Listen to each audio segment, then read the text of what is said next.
Hi, this is Graphically Alex coming at you with all things fat related. If that's something that interests you, please subscribe. I'd love to have you. Today's video is going to be a bit quicker, but I just wanted to break down this post on FatLogic. We have a fat acceptance zombie here.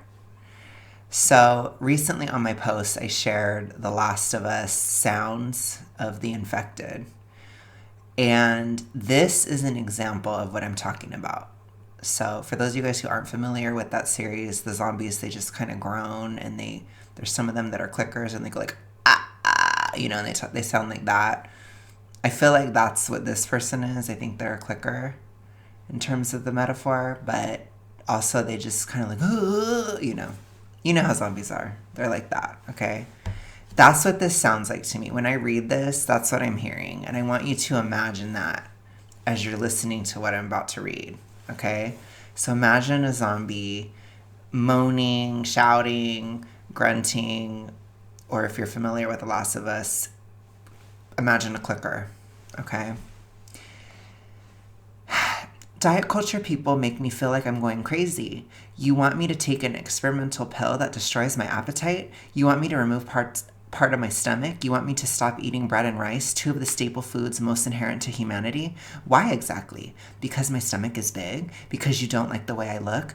And you think it's reasonable to tell me to carve pieces off of myself and try random drugs and ruin my own life so I can look more visually pleasing to you? And you somehow don't see how absurdly cruel and selfish that is to ask of somebody while pretending you care about their health? Fuck you. Okay. Hope I did a good accurate representation of the tone behind that post. This person just wrote, I feel so bad for them to be thinking this. I need you to understand that if somebody's writing something like this, it is not logical at all. I think it's actually, it's zombification, I'm telling you. This is not a real line of thought. This is like a toxic ritualistic spiral, which in terms of the channel, that is a coded term for EU followed by the letter D, primarily BINGE. I have to spell it out because Fedra is on my ass, always. No, YouTube is on my ass all the time.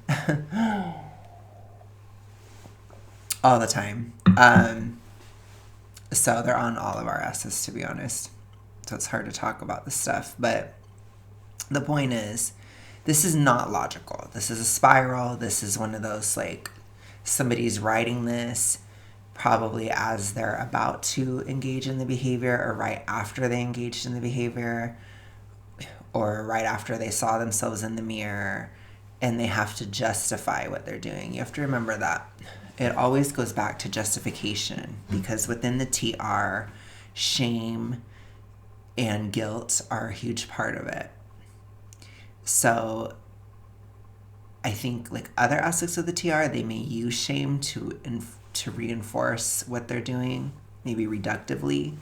But within the BINGE side, people try to dispel shame. And so they put it all on to everyone else, basically. It's everyone else's fault that I feel this way. It's not my fault, even though it is. So let's go ahead and break it down piece by piece. Diet culture people make me feel like I'm going crazy. See, it's somebody else's fault that this person feels this way. It's the diet culture people. So they make me feel like I'm going crazy. No. You're making yourself feel crazy because of your obsessive spiraling about how you look and your behaviors around consumption. That's what's actually making you crazy, at least in this moment. Now, remember that when people have these issues, they have underlying psychological problems a lot of the time. There are comorbidities that can be going on. There can be deep trauma or extremely stressful lifestyles. There's a lot of factors that can be at play, but this whole thing is meant to be a distraction. So instead of actually thinking about all that, I'll think about diet culture people and how evil and horrible they are. And I'll shame them for saying something because I feel shamed. So it's a way to kind of like dispel that. It's a lot of mind games in the TR in general, and people don't understand that. So you have to, if you are looking at this from the outside, you have to understand that this person is not logical. This person is not thinking from a realistic place. This person is not, they're losing their humanity. Okay, there's a zombification occurring, which I am definitely leaning into that metaphor because it is one of the best ways I can describe this to people that have not ever been in this. It is like parts of the brain are completely turned off. Okay. All right. You want me to take an experimental pill that destroys my appetite. So we know that this is a straw man because there is a natural way to downsize. So people don't have to pressure you to do that. I don't really believe in pressuring people to do that. I think it is a case-by-case basis. I don't believe in promoting it or shaming it. If they're talking about Ozempic or something like that, I just think let people come to their own conclusions, and if you're considering it, you need to be out of the TR, period. Like, I don't care what you're doing, you need to be out of the TR. So it's kind of irrelevant almost to the discussion. You cannot be a zombie on these medications. Like, this person would be nuts on those medications. They'd be totally crazy. Hold on. I'm going to try to mute my drinking of this since you guys get so mad. Okay. You want me to remove part of my stomach? You don't have to do that. You can do it naturally. Oh my gosh. If I said this to this person, they might literally try to attack me. I'm serious. People do not understand how mad people get. And it's, I mean, maybe some of you guys have seen it before, but people get so angry because your anxiety goes through the roof when somebody doesn't co-sign your bullshit, basically, or when somebody doesn't reinforce your problem, your delusion, we should say. People get angry because you get so anxious that you get enraged, especially if you're really big. Then you have like a lot of hormonal dysregulation that can also make you prone to quick bouts of rage or extreme anxiety from a physical basis too. So you can have physical issues that are also reinforcing the psychological issues. That's really difficult. You want me to stop eating bread and rice, two of the staple foods and most inherent to humanity. So a lot of people, myself included, do suggest reducing bread and rice during downsizing because it's mostly an empty calorie. It just is. That doesn't mean it's evil or horrible or anything. It's not that black or white, or black and white, I guess. It's just that it's not useful for downsizing. When you are downsizing, you need to either have a quick energy source, especially right before you go to the gym or you're going to the gym. So that's where like a more simple sugar can be useful. Or in some cases, if you're really unwell, you might need some sugar in the morning. I know that's a controversial statement, but I needed coffee with sugar in the morning to get out of bed a lot of days or to actually have enough energy to function, especially because I was active. Or like before the gym, which bread and rice isn't that way. Or you want it to have tons of nutrition. So you want like a nutritional bang for your buck. Or you'd want it to have, in some cases, if you're like a mid-sized princess or in a vanity weight era, you'd want protein basically for more satiety or muscle retention / building, especially in the mid phase, you can still build muscle. So bread and rice are just not very useful in a deficit. That's really the criticism.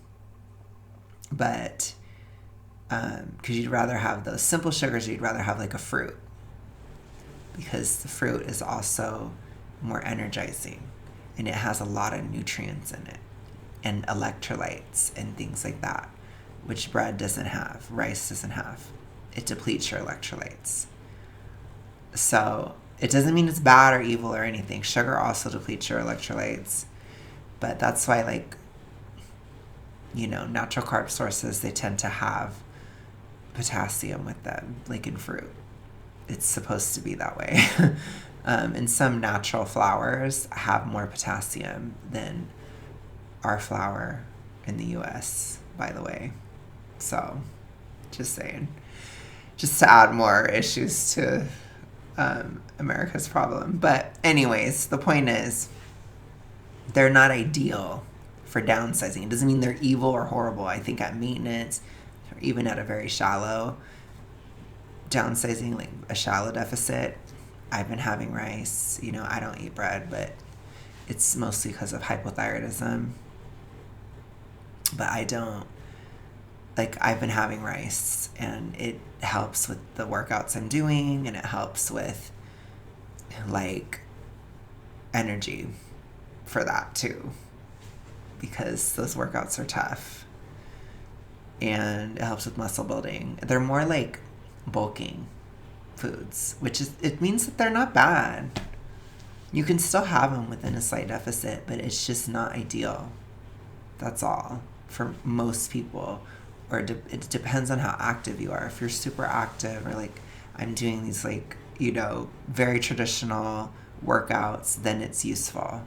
So I'm doing squats, deadlifts, things like that.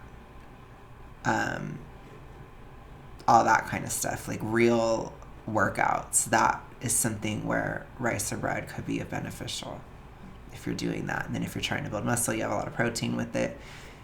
More shallow deficit, you have more calories. It's kind of a filler too, so it can be cheaper. So I don't think they're bad. I just think for most people, no.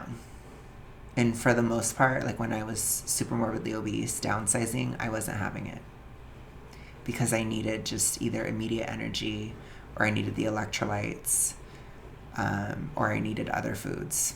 I needed dairy or meat or things like that to actually have a lot of nutrition coming in. So, and do not sleep on calcium, you guys. I'll say that forever. Do not sleep on it.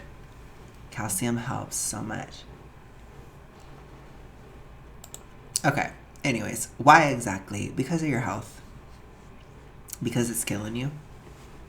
Because you're losing yourself in these mental health issues. You're barely even acting human in this. I'm just saying. It's bizarre. Which, I'm not trying to shame this person, but I'm trying to just describe that this is not normal. This is not good. This is giving DIS order. This is bad. Because you don't like the way I look, and you think it's reasonable to tell me to carve pieces of myself off of myself and try random drugs and ruin my own life so I can look more visually pleasing to you. No, this isn't about ruining your life. What you're doing is already ruining your life. That's what it is. From my perspective, the toxic ritualistic is very life-ruining. And it's actually life-taking, too. So I think people are wanting to help you see that you shouldn't ruin your life. You shouldn't take your life for granted. This is a very destructive thing to do to yourself on a lot of different levels, and it goes way beyond looks. You're probably not even able to think clearly or think correctly because of what you're doing to yourself. So, yeah. But in the TR, everything has to do with how you look, which is why they mention visually pleasing. Everything has to do with appearance in the TR. Everything. All the time. And you somehow don't see how absurdly cruel and selfish that is to ask of somebody. I do think that people can be flippant with it, and I don't want to give them an inch at all, because they'll take a mile, and you never ever, if you are engaging with somebody that is a zombie, do not ever give them an inch. Say, no, you're being cruel to yourself and you're being selfish. because I don't know why I wanted to say they're she, but maybe they are. I'll say they because I don't know. They are projecting. So you can kind of mirror that back. And it'll really piss them off. So I'm just letting you know, like, be prepared. Be prepared. But that's what I would say. I'd say, no, you're being really selfish and you're actually being really cruel to yourself at the same time. Because you're using this as this distraction. And it's not good for you. It's not good for anyone else. We all care about you and you're doing this. And it's awful. And it hurts everybody. It's hurting you. It's hurting everyone around you. It's horrible.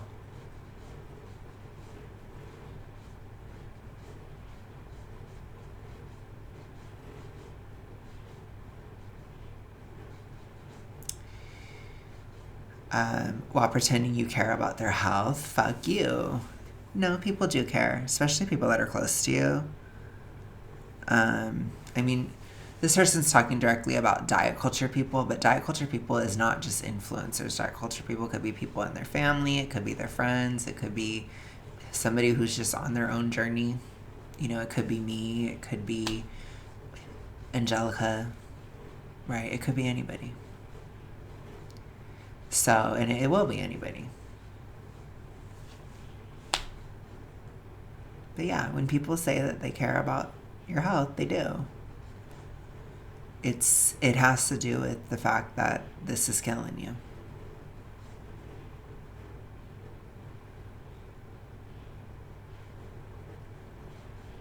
But when you're in the TR, you never want to consider health.